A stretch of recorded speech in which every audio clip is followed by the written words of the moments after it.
Bonjour, nouveau point de situation en Ukraine au 29 juillet 2022. Alors tout d'abord, en information générale, le Congrès des États-Unis a approuvé la livraison de missiles à longue portée pour l'Ukraine. Ensuite, sur le terrain, donc il n'y a pas d'évolution majeure. Néanmoins, la région de Tcherniv, donc la région de Tcherniv est celle au nord-est de Kiev, donc c'est cette région-ci, donc elle a été bombardée par 9 missiles, et essentiellement les positions militaires ukrainiennes ont été ciblées. Il y a également eu un bombardement sur Kiev, donc qui est ici, avec pas moins de 12 missiles, et des installations militaires ont été également touchées. De sources ukrainiennes, 25 missiles ont été tirés depuis la Biélorussie au nord. Ensuite, sur le terrain, en commençant dans le secteur de Kharkov, ici donc il n'y a pas d'évolution sur la ligne de front ni sur les zones de contrôle.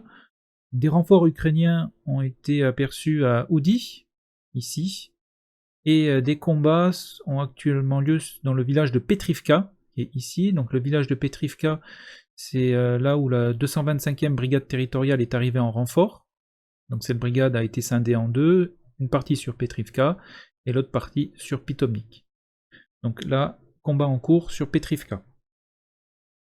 Le reste du secteur n'a pas évolué donc depuis ces 24 heures. Ensuite, sur Izium, alors, Velika Komishuvaka et Virnopilia sont repassés sous contrôle des Ukrainiens. Ensuite, il y a des combats qui sont reportés donc sur Mazanivka et sur Dolina. Pas d'informations sur l'attaque ukrainienne au nord de Bohorodishne. Donc maintenant, je vais dézoomer pour bien vous montrer où on se situe. Donc on est toujours dans le Donbass. On va maintenant se porter donc sur le front de l'Est, en commençant par le secteur de Siversk, donc qui se trouve ici. Ces dernières 24 heures, les Russes ont repris les villages de Riorivka, ici, et de Spirnie. Les combats continuent sur les autres localités. Dans le secteur de Soledar, on note des combats dans les faubourgs à l'est de la ville, donc ici. Et ici, il s'est passé un incident parmi les forces ukrainiennes, et plus précisément donc des tirs amis. Donc lorsque les Russes se sont emparés de Pokrovski, ici, donc une partie des troupes ukrainiennes s'est repliée en direction de Soledar, donc au nord-ouest. Et sur leur axe, ils sont tombés donc sur une ligne de défense qui était occupée par une unité de la milice ukrainienne. Et quand les troupes provenant de Pokrovski ont été à portée de tir, la milice ukrainienne donc, a tiré sur ces unités en repli et on dénombre des blessés et des tués. Donc une fois de plus, on constate toujours donc, ces tirs amis donc de chaque côté et qui arrivent malheureusement dans une guerre. Dans le secteur de Bakhmut, alors sur Bakhmut, j'ai étendu la zone grise au sud de la ville puisqu'on reporte donc des combats. Le village de Verchina est contrôlé par les Russes et il y a également des combats sur Kodema, donc ces dernières 24 heures, et le reste de la ligne de front n'a pas évolué. On se dirige maintenant sur Donetsk, donc je vais dézoomer pour bien vous montrer où on se situe. Donc on est bien dans le Donbass. Donc Donetsk, c'est la ville qui se trouve ici, donc dans la République populaire autoproclamée de Donetsk. Donc dans ce secteur, il y a une attaque importante des forces russes et de la milice de Donetsk sur les fortifications d'Avdivka. En effet, toutes les composantes de l'armée russe sont impliquées.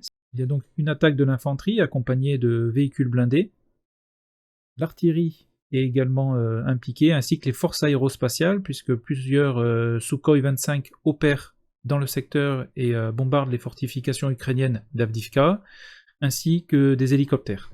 Donc c'est actuellement l'attaque la plus importante sur le théâtre d'opération. Ensuite, il y a également des combats sur Peski, ici. Là également, je n'ai pas de nouvelles sur l'offensive terrestre des forces russes à l'ouest de Donetsk.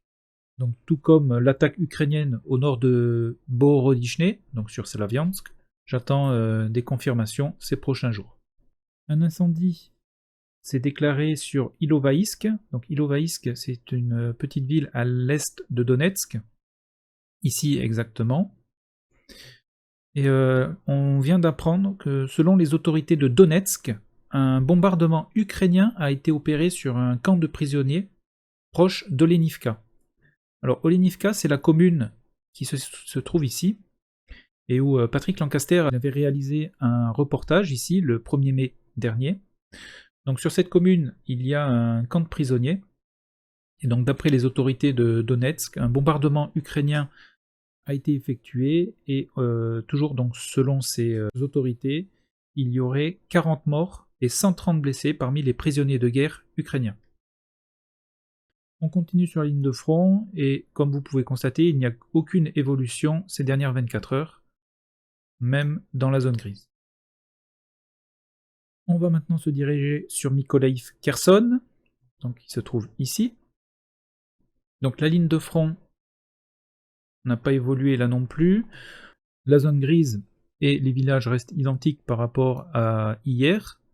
Les combats ont toujours lieu dans le secteur de Davydibryd, comme vous pouvez le constater. Alors plusieurs villages sont contestés, Bilorivka, Lozovie et Andriivka. Sur Bilorivka, un dépôt de munitions de l'armée russe a été détruit, et donc les combats continuent. Ensuite sur Sniorivka, donc qui est ici, et le reste de la ligne de front et la zone grise, pas d'informations ces dernières 24 heures. Ensuite, on va faire un petit focus sur Mykolaiv Kherson. On va commencer avec Mykolaiv, au nord. Alors de sources russes, une position de tir d'HIMARS et de Toshka-U a été localisée au nord de la ville. Donc ici exactement, sur ce terrain vague. Donc comme d'habitude, je vous mettrai toutes les informations et les sources en description. Toujours selon cette source, c'est d'ici qu'opéreraient donc les Ukrainiens pour bombarder les ponts sur le Dniepr. Donc le pont à l'est de Kherson et le pont aussi sur Nova Kakhovka. En termes de distance, donc sur le pont de Kherson, on est à peu près 70 km, et Nova Kakhovka, on est à plus de 110 km. Donc sur Kherson, maintenant, des explosions ont eu lieu dans la ville, ainsi que sur Nova Kakhovka. Donc en résumé, l'ensemble du front est stable, néanmoins on note une attaque importante des forces russes sur Avdiivka, donc dans le secteur de Donetsk. Il y a 2 attaques à surveiller ces prochains jours pour pouvoir les confirmer, donc une attaque ukrainienne au nord de Bohorodichne, dans le secteur de Slaviansk, et une attaque russe à l'ouest de la ville de Donetsk.